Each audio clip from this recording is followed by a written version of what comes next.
C'est par une information évidemment, qui est reprise nulle part, sauf ce matin sur l'antenne de CNews avec vous, Thomas Bonnet, et qui est une information, disons-le, absolument sidérante, et qui en dit tellement sur ceux qui nous gouvernent, qui sont des amateurs. Voilà, on va le dire comme ça. Emmanuel Macron a accueilli ce mardi le 2e sommet nucléaire après celui de Bruxelles en 2024. L'événement a eu lieu à la scène musicale à Boulogne-Billancourt, près de Paris. Et la présidente de la Commission européenne a dit avec une désinvolture, mais invraisemblable, Madame Ursula von der Leyen, que je ne porte pas beaucoup dans mon cœur, elle a déclaré que réduire le nucléaire en Europe était une erreur stratégique. Ça fait 10 ans qu'ils font ça. Mais je vous jure, je vais essayer de garder notre calme. C'est difficile. Et de ne pas dire de mots insultants. Mais ce que vous allez entendre là est non seulement sidérant, mais ce qui est sidérant, c'est que personne ne le reprenne. Donc elle dit en fait ce qu'avait dit, que c'est une erreur stratégique. J'ai encore dans l'oreille ce qu'avait dit Nicolas Sarkozy dans le fameux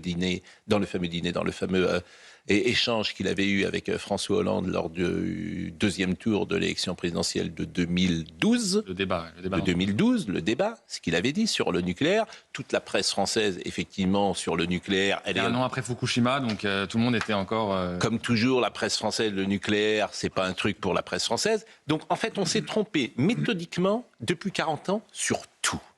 Je ne peux pas vous dire autre chose sur l'immigration, sur l'identité, sur le nucléaire, sur l'école, sur tout. Les moteurs thermiques sur encore en ce moment. C'est sidérant de se tromper sur tout. Mais ce qui est encore plus sidérant, c'est de continuer. Donc vous allez écouter Madame von der Leyen qui dit exactement ce que nous disons ici depuis des mois. Et il y avait Emmanuel Macron au premier rang, tranquille, qui écoutait ça. Mais je vous jure, ces gens, on reste calme, hein. Faut rester calme. Écoutez Madame von der Leyen, c'est elle qui le dit, ce n'est pas moi. Mais en ce qui concerne le nucléaire, c'est une autre histoire. Si, en 1990, un tiers de l'électricité de l'Europe provenait du nucléaire, ce chiffre aujourd'hui ne s'élève qu'à 15%. Cette réduction de la part du nucléaire découle d'un choix. Avec le recul, il s'agissait là d'une erreur stratégique pour l'Europe de tourner le dos à une source fiable et abordable d'électricité à faible émission. Et cela devrait changer. Pour deux excellentes raisons. Tout d'abord, le nucléaire et les renouvelables ont un rôle essentiel à jouer. Il ne s'agit pas de choisir l'un ou l'autre. C'est en association que ces deux énergies seront les plus puissantes. Ce dont nous avons besoin, en effet, c'est le meilleur mix énergétique global, propre, abordable, résilient, européen. Les renouvelables peuvent produire une énergie à bas coût, mais c'est une énergie volatile et qui va dépendre de l'ensoleillement et du vent. Ils ont bousillé l'industrie automobile française et quasiment européenne. Ils ont mis dans les bras des Chinois tous ceux qui veulent demain acheter des voitures. Ils ont investi des sommes dingues dans l'éolienne avec le PPE de M. Lecornu qui continue, qui est juste un scandale financier, un scandale énergétique et un scandale tout court. Et ils continuent. Et ils continuent. L'agriculture. Et donc ils ont mis tout par terre. Tout par terre. Et dès qu'on veut bâtir des géants en Europe, on nous l'interdit au nom de la... Et il se croit malin, intelligent, et il donne des leçons avec une morgue telle et avec une désinvolture folle à dire je crois qu'on s'est trompé. Mais qu'il se barre. Qu'elle se barre, Madame von der Leyen. Qu'elle parte. Qu'elle parte. Et qu'on change le système. Enfin, c'est invraisemblable quand même. L'Allemagne a réouvert les... Je veux dire, c'est invraisemblable. Il faut ajouter à ce que vous venez de dire, Pascal, c'est deux choses. Je trouve ça, mais d'abord, je trouve sidérant que personne n'en parle. Non, mais d'abord, en effet, Emmanuel Macron s'est trompé de la même manière. Emmanuel Macron a fermé des centrales. Alors, aussi. On va l'écouter. C'est pour ça d'ailleurs, c'est pour ça que personne n'en parle. Alors, écoutez ce que disait le président de la République en 2018. Écoutez ce qu'il disait. Et je vous rappelle que c'est Madame von der Leyen, c'est Emmanuel Macron qui l'a mis en place. Ouais. Il l'a soutenu. Oui. Ah oui. Écoutez ce que disait le président de la République, c'était il y a 8 ans. Juste après le début des Gilets jaunes. Écoutons.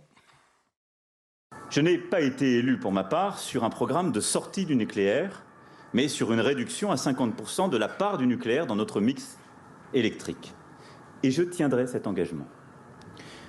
J'aurais souhaité pouvoir le faire dès 2025, comme le prévoyait la loi de transition énergétique. Mais il s'est avéré, après expertise pragmatique, que ce chiffre brandi comme un totem politique était dans les faits inatteignable. Nous avons donc décidé de maintenir ce cap des 50%, mais en repoussant l'échéance à 2035. Nous avons surtout décidé de faire la transparence sur la trajectoire que nous voulons suivre pour atteindre cet objectif. Concrètement, 14 réacteurs de 900 MW seront arrêtés d'ici à 2035. Ce mouvement commencera à l'été 2020 avec l'arrêt définitif des 2 réacteurs de Fessenheim. Restera alors à organiser la fermeture de 12 réacteurs entre 2025 et 2035. 4 à 6 réacteurs d'ici 2030, le reste entre 2030 et 2035. Et le rythme variera en fonction de l'évolution du mix énergétique dans notre propre pays et chez nos voisins européens. Nous ne pouvons pas aujourd'hui dire à quel moment, à coup sûr, nous pouvons fermer telle ou telle centrale. La programmation, et le Premier ministre et le ministre d'État y reviendront, va donner des scénarios de référence avec des variations.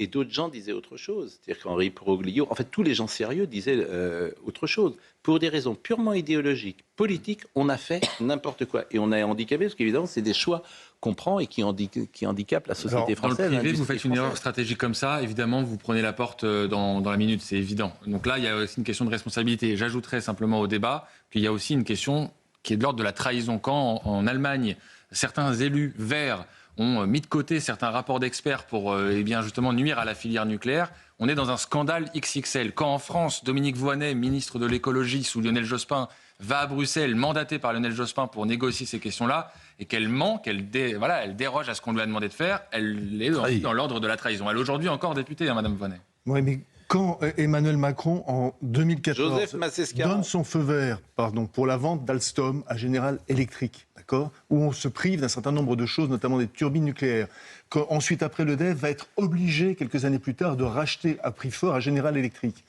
Et quand Emmanuel Macron, dernièrement, vient nous parler de dissuasion nucléaire, mais vous savez, entre le nucléaire civil et le nucléaire militaire, c'est le même écosystème. Ce sont les mêmes expériences, ce sont des ingénieurs.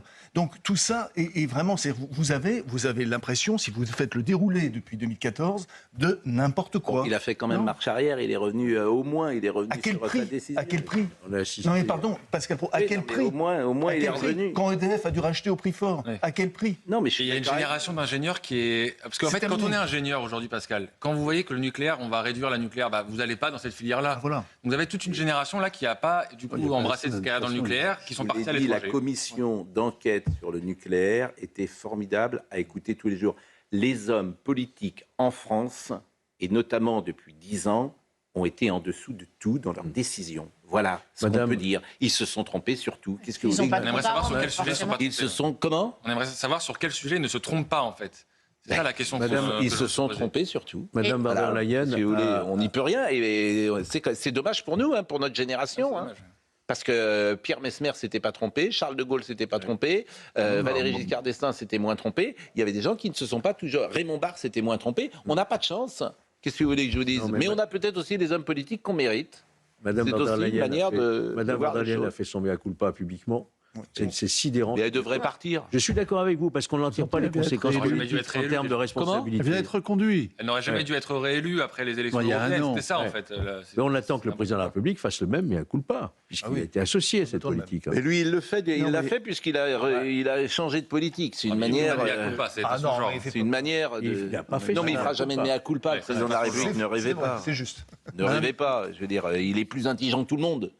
C'est la base. Pas le genre de la maison. Voilà, c'est la base. Il est plus intelligent que tout le monde. Vous êtes des imbéciles. Moi, je sais. Vous savez pas. Bon, ok. On va dans le mur quand même. Donc c'est comme ça. Et c'est des gens qui sont fabriqués comme ça. Qu'est-ce que vous voulez que je dise ? Et si tu leur dis pourquoi vous avez fait ça, ils t'expliqueront qu'à l'époque ils pouvaient pas, ils ont bien fait et que bidule, mon cul sur la commode, etc. Ce sont des gens qui ne se remettent jamais en cause. Qui disent pas, je suis nul. Je suis nul en fait. Voilà, je m'en vais parce que je suis pas bon. Sur ce sujet-là, hein, pas sur tous les sujets. Mais jamais quelqu'un dit... Ça, c'est un sujet essentiel. Jamais. Les moteurs thermiques, ça va faire la même chose. Oui, non, mais c'est vrai, les moteurs thermiques, vous allez voir. On a détruit notre industrie automobile. Mais nous n'avons dit que cela. Ouais, mais c'est fou. Nous n'avons dit que cela. Donc, qu'est-ce que vous voulez que je vous dise? On va ajouter les questions migratoires. Mais les Français l'ont réélu. La politique menée à l'Union européenne sur les questions migratoires. Les Français l'ont réélu. C'est ce qu'il dira. J'ai été élu 2 fois.